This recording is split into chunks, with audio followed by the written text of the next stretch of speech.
प्रशांत भैया की तरह बस पोएट्री सुनाऊंगा आप लोगों के बीच में 5-7 मिनट जो भी हूँ। तो मैं अपनी पोएट्री पे सीधा आऊँगा कि मैंने लिखा है कि इश्क से ही है। प्रशांत भाई ने जैसे लिखा तो फिर उसी पे मैं उन्हीं से जुड़ूंगा। तुम्हारे भी तो नहीं आज लोग देखने आने वाले हैं। कौन भैया? तुम्हारे भी तो नहीं कोई देखने आने नहीं नहीं, ऐसा नहीं है। तो लिखा है उस पे कि क्या हुआ है सोच रहे हो पता नहीं, क्या हुआ है सोच रहे हो पता नहीं, घर जाना है या मैं खाना पता नहीं।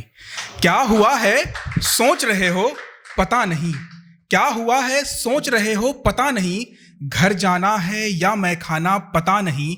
और हुआ अगर है इश्क किसी से अच्छा है, हुआ अगर है इश्क किसी से अच्छा है, कोई पूछे कौन है वो पता नहीं, कोई पूछे कौन है वो पता नहीं। और पूछ लिया उससे एक दिन की कौन हूं मैं, पूछ लिया उससे एक दिन की कौन हूं मैं। हूं प्यार तेरा या दोस्त कोई पता नहीं, हूं प्यार तेरा या दोस्त कोई पता नहीं। कुछ देर देखती रही एकटक मुझको वो, कुछ देर देखती रही एकटक मुझको वो, फिर आंख झुका के हंसकर बोली पता नहीं, फिर आंख झुका के हंसकर बोली पता नहीं। और कर सकती थी मना मुझे पर किया नहीं, कर सकती थी मना मुझे पर किया नहीं। इसका मतलब कुछ तो है पर पता नहीं, इसका मतलब कुछ तो है पर पता नहीं। और दिया जवाब है उसने मुझको पता नहीं, और दिया जवाब है उसने मुझको पता नहीं। पर पता नहीं का मतलब क्या है पता नहीं, पर पता नहीं का मतलब क्या है पता नहीं। और अंत में फिर मैं पंक्ति सुनाऊंगा। भाई ने माँ पे पढ़ा तो मैंने भी माँ पे कुछ 4 लाइनें लिखी हैं, मैं आपके सामने रखता हूँ। लिखा है कि बनाया उसको उससे चाँद उससे आसमां सारा, बनाया उसको उससे चाँद उससे आसमां सारा, पहले उसको देखा फिर बनाया ये जहां सारा, पहले उसको देखा फिर बनाया ये जहां सारा। और बनाकर आसमां वो सोचता है क्या बनाऊं अब, बनाकर आसमां वो सोचता है क्या बनाऊं अब। किया माँ को नकल उसने बनाया चांद और तारा, किया माँ को नकल उसने बनाया चांद और तारा। चांद को सुन के मुझे लगता है कईयों को अपने अपने चांद याद आ गए होंगे। प्रशांत भैया को तो बिल्कुल याद आ गए होंगे क्योंकि अभी अभी इनका कुछ होने वाला तो बताया इन्होंने। हाँ, दिखाई उखाई होने वाली ना प्रशांत भैया उनकी, हाँ उनकी, तो उन्हीं के फिर। अच्छा, पता है चाँद के मामले में भारत में कुछ बहुत वो चलते हैं, कॉन्फ्लिक्ट चलते हैं। चाँद के मामले में भारत और भारत कई बार तो अलग अलग चीज़ें हैं। पता है कैसे?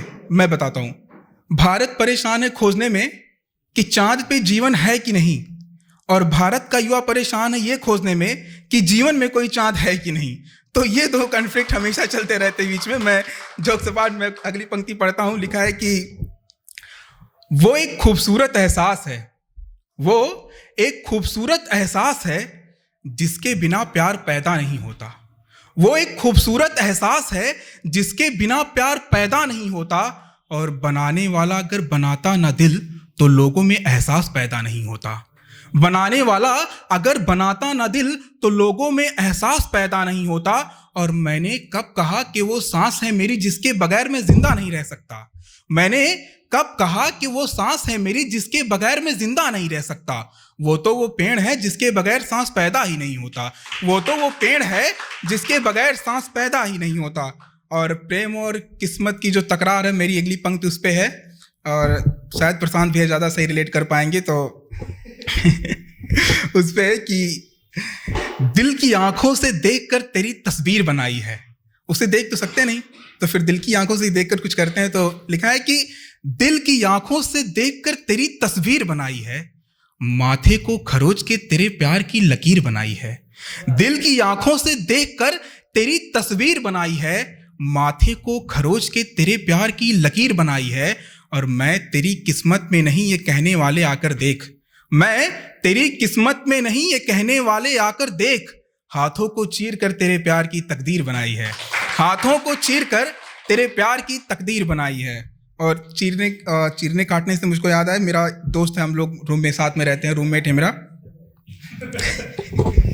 तो रूममेट है, हम साथ में रहते हैं, साथ में पढ़ते हैं। तो वो क्या है, बेसिकली उसको 3-4 घंटे पढ़ने के बाद जो है उसको कुछ फिर तफरी करनी होती है, कुछ उसको इन्जॉयमेंट चाहिए होता है। तो फिर वो उस टाइम जो भी चीज़ें पढ़ रहा होता है फिर उसको उल्टी सीधी चीज़ें करके बताना शुरू करता है मुझको। तो फिर एक दिन उसने किसी फिलासफर को पढ़ा, फिर उसने मुझसे कहा कि तुम्हें पता है कि एक फिलासफर है, वो कहते हैं कि अगर जंजीर ना कटे तो पैर काट दो, लंगड़ा के चलो मगर आज़ादी से चलो। आप सबने सुना होगा, हम सबने सुना है शायद। तो कहा फिर अगर मेरे पास ऐसा कोई अस्त्र शस्त्र होता जिससे मैं अपने पैर की मोटी मोटी हड्डियां काट सकता तो मैं जंजीर ना काट देता। उन्हें क्यों लगता है कि हमारी हड्डियों में कैल्शियम की कमी है? मतलब अजीब सी चीज़ें हैं। तो मैं कुछ बोल नहीं पाया उसको थोड़ी देर, फिर मैंने उसको देखा, फिर मैंने बताया कि ये पंक्ति सुन के पहले तो मुझे कुछ ज्ञान प्राप्त नहीं हुआ था, लेकिन आज तुमको सुन के मुझे कुछ प्राप्त हुआ है। तो उसने कहा क्या? मैंने कहा अक्लमंद होने में और अकल से मंद होने में बहुत थोड़ा सा फर्क होता है। तो ये चीज़ थी। और फिर मेरी अगली पंक्ति में आपको बताता हूँ कि लिखा है कि ब्रेकअप से है, हम लोग कभी ना कभी, प्रशांत भाई ने जैसे बताया कि फेस करते ही हैं। तो उसके बाद हम लोग हमेशा कुछ टोन सुनते हैं कि तुम अपने गेटअप पे ध्यान नहीं देते, लुक्स पे ध्यान नहीं देते, काम नहीं करते, ऐसी ऐसी चीज़ें हम सुनते हैं। तो उस पर एक लड़के का जवाब क्या होता है, मैं वो जवाब आपके सामने रखता हूँ। उस पर है कि एक था अजीज जो चला गया क्या होगा, एक था अजीज जो चला गया क्या होगा, क्या कमाऊं पैसा वैसा क्या होगा। एक था अजीज जो चला गया क्या होगा, क्या कमाऊं पैसा वैसा क्या होगा। और क्यों लेने हैं कपड़े वपड़े नए नए, क्यों लेने हैं कपड़े वपड़े नए नए, क्यों लगना है अच्छा लगकर क्या होगा, क्यों लगना है अच्छा लगकर क्या होगा। फिर मेरी पंक्ति खत्म होती है। तो चांद है, आप लोग चांद का एंजॉय लीजिए। अगल बगल भी कई चांद है, जीवन में भी कई चांद है। ईश्वर ने चांद बनाया, फिर उसके बगल टिमटिमाने के लिए हम जैसे तारे बनाए, तो फिर टिमटिमाइए। Thank you.